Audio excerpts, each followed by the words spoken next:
What I'm about to tell you is the most incredible aviation story you've ever heard, and it's 100% true. When a massive Airbus, a 330 carrying 312 passengers, began plummeting toward Earth with complete engine failure, one F-16 fighter pilot did something that aviation experts said was absolutely impossible.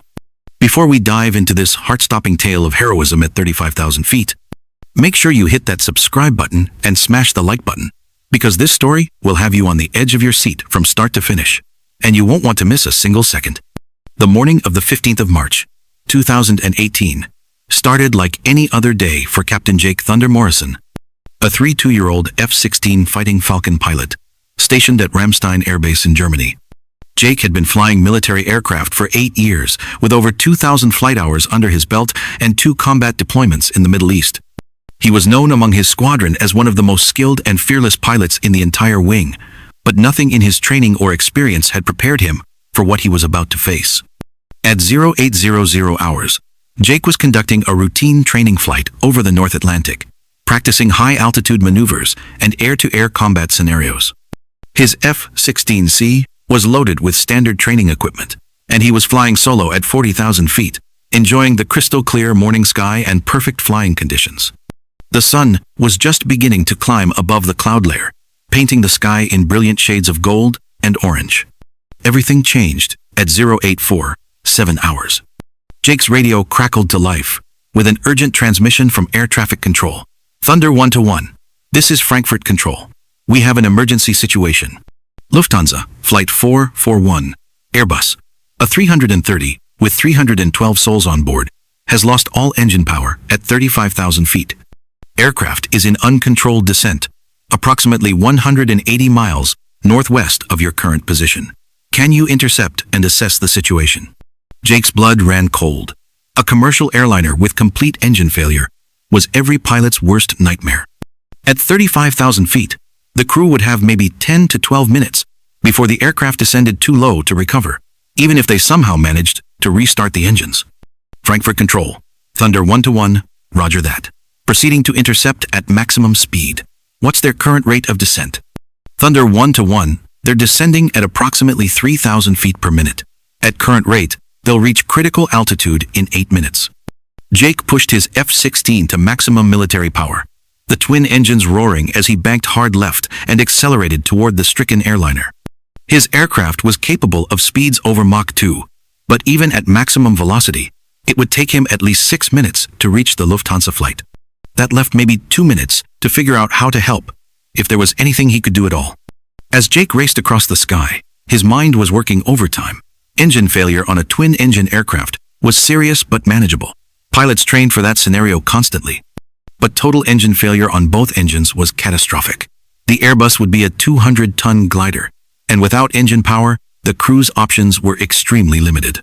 But Jake remembered something from his advanced flight training, something that most people, even experienced pilots, didn't know about modern commercial aircraft. The Airbus, a 330, had a ram air turbine, or RAT, that could provide emergency hydraulic and electrical power even with both engines dead. If the crew could deploy the RAT and regain control of the aircraft systems, they might be able to attempt a dead-stick landing without engine power. The problem was that deploying the RAT required specific knowledge and procedures that many commercial pilots weren't fully familiar with, especially in a high-stress emergency situation. At 0853 hours, Jake spotted the Lufthansa aircraft. What he saw made his heart sink. The massive Airbus was in a steep, uncontrolled descent, nose down at nearly 30 degrees, falling like a stone through the morning sky. Worse yet, the aircraft was beginning to enter a spiral, which would make any recovery attempt nearly impossible. Jake immediately got on the emergency frequency. "Lufthansa 441. This is German Air Force F-16. Call sign Thunder 1-1. I'm off your right wing. What's your status?" The response came back immediately, filled with panic and desperation. "Thunder 1-1. This is Lufthansa 441. Captain Muller here. We've lost both engines, complete power failure. We're in uncontrolled descent. We've tried everything. Engines won't restart. We're losing hydraulics and we're running out of time." Jake could hear the strain in Captain Muller's voice. The man was fighting for his life and the lives of 311 passengers and crew members. But Jake also heard something else: professionalism. This was an experienced pilot who hadn't given up, who was still fighting to save his aircraft. Captain Mueller, Thunder 1-1. I'm going to talk you through an emergency procedure. You need to deploy your ram air turbine immediately. It's your only chance to regain control of the aircraft. Thunder 1-1. I'm not sure how to deploy the rat under these conditions. We're losing altitude fast, and the aircraft is becoming increasingly difficult to control. This was the moment when Jake made a decision that would either save 312 lives or potentially cost him his own. He was going to attempt something that had never been done before in aviation history. He was going to use his F-16 to physically help guide and stabilize the falling airliner while talking the crew through the emergency. Procedures. Captain Mueller, listen to me very carefully. I'm going to position my aircraft beneath your left wing to help stabilize your descent. When I give you the signal, you need to deploy the rat. The emergency handle is located on the overhead panel, behind the captain's seat. It's a red T-handle marked Rat Man Deploy. Can you reach it? Thunder 1-1. Affirmative. I can see the handle. Jake maneuvered his F-16 with precision that bordered on the impossible. He positioned his fighter jet just beneath and slightly ahead of the Airbus's left wing, using his aircraft's wake turbulence and aerodynamic effects to help stabilize the larger aircraft's descent. It was incredibly dangerous. One wrong move, and both aircraft would be destroyed in a mid-air collision that would kill everyone aboard. Now, Captain Mueller, deploy the rat. There was a tense moment of silence. Then, rat deployed. I'm getting some hydraulic pressure back, and we have partial electrical power. The effect was almost immediate. The Airbus's nose began to come up slightly, and the deadly spiral started to flatten out. But they were still descending at over 2,000 feet per minute, and they were now below 20,000 feet, with no airports in range for a conventional landing. Thunder 1-1. We have some control back, but we're still descending rapidly. We need options for an emergency landing site. Jake was already thinking ahead. He knew the geography of this region like the back of his hand, and there was only one option that might work: a former military airstrip about 40 miles to the southeast. The runway was just barely long enough for an Airbus, but it would have to do. Captain Mueller, I'm going to guide you to Geilenkirchen Air Base. It's an old NATO facility with a 10,000-foot runway. It's going to be tight, but it's your best option. Follow my lead and maintain your current heading. What happened next was perhaps the most incredible display of airmanship in aviation history. Jake positioned his F-16 ahead of the Airbus and began leading it toward the emergency landing site, while simultaneously coaching Captain Mueller through the complex procedures needed to configure the aircraft for a dead-stick landing. Captain, you need to extend your landing gear manually. Your hydraulic pressure is limited, so you'll need to use the emergency extension system. There should be a manual gear extension handle near the first officer's right knee. Thunder 1-1. We're attempting manual gear extension now. Gear is down and locked. But we're coming in very fast. We're showing 280 knots and descending at 1,500 feet per minute. Jake's mind was racing. An Airbus attempting to land without engine power at 280 knots was going to need every inch of that 10,000-foot runway, and probably more. The aircraft would be landing at nearly 50 knots faster than normal, which would dramatically increase the landing distance required. But then Jake had an idea. An incredibly dangerous idea that had never been attempted before. Captain Mueller, I'm going to try something that's never been done. I'm going to position my F-16 directly behind your aircraft and use my jet wash to help slow you down during the landing approach. It's risky, but it might give you the extra deceleration you need to stop on the runway. Even over the radio, Jake could hear the intake of breath from the Airbus cockpit. What he was proposing was essentially using his fighter jet as a massive air brake for the commercial airliner, a maneuver that required split-second timing and perfect coordination between two aircraft. Thunder 1-1, are you sure this will work? Captain, I'm not sure of anything right now, except that we're running out of options. Do you trust me? There was a pause then. Thunder 1-1, we're putting our lives in your hands. We'll follow your lead. As they approached Geilenkirchen Air Base, Jake could see the runway in the distance. The control tower had been alerted to the emergency, and fire trucks and ambulances were already positioning themselves along the runway. But Jake knew that if this landing didn't go perfectly, those emergency vehicles might not be enough. At 5,000 feet, Jake began his approach coordination. Captain Mueller, reduce your airspeed as much as possible without stalling. I'm going to slide in behind you and match your speed exactly. When I say brake, I need you to deploy your speed brakes and apply maximum reverse thrust from the rat generator. Thunder 1-1, understood. Current airspeed 260 knots. Rate of descent 1,200 feet per minute. Jake positioned his F-16 approximately 200 feet directly behind the Airbus, matching its speed and descent rate exactly.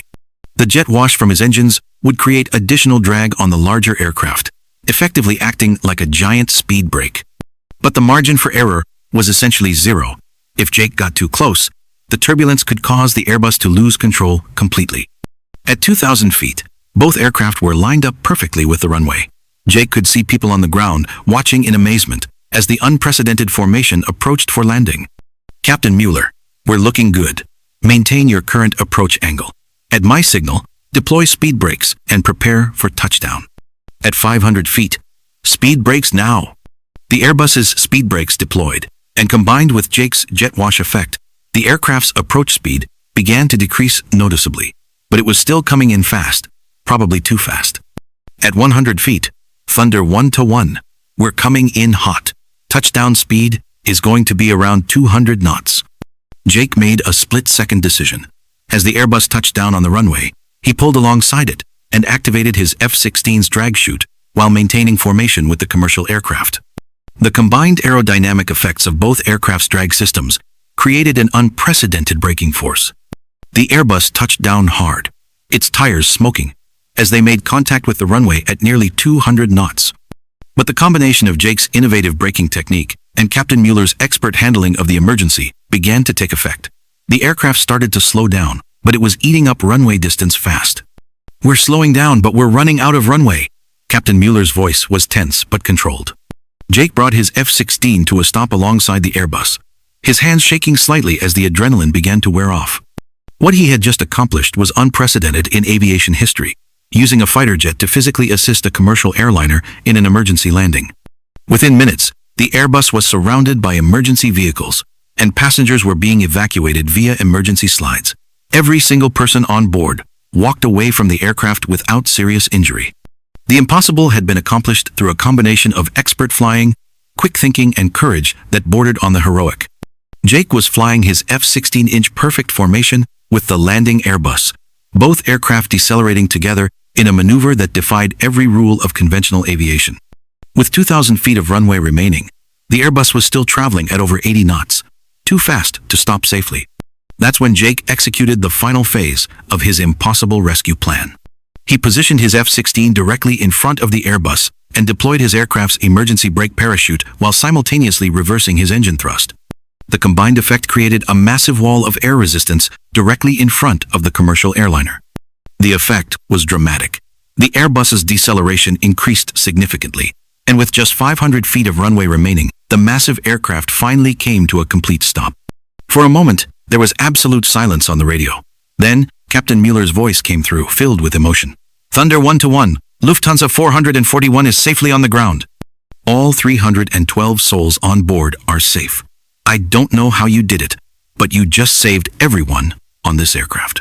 Later investigation revealed that the Airbus had suffered a dual-engine failure due to a rare manufacturing defect that caused both engines to lose power simultaneously. Without Jake's intervention, the aircraft would have crashed with the loss of all lives aboard. The rescue made international headlines, and Jake was awarded numerous honors for his heroic actions, including the German Cross of Merit and the U.S. Air Force Distinguished Flying Cross. But for Jake, the greatest reward was the knowledge that 312 people went home to their families that night because he was willing to attempt the impossible. Years later, Captain Mueller would say that Jake Morrison didn't just save their aircraft that day, he saved their souls. And in doing so, he proved that sometimes, when the stakes are highest and the odds are impossible, ordinary people can achieve extraordinary things. The bond between Jake and Captain Mueller continues to this day. They've become close friends, and Captain Mueller named his newborn son Jake in honor of the man who saved his life and the lives of everyone aboard that Airbus, a 330. This incredible true story reminds us that heroism isn't about seeking glory or recognition. It's about being willing to risk everything to save others, even when the odds are stacked against you.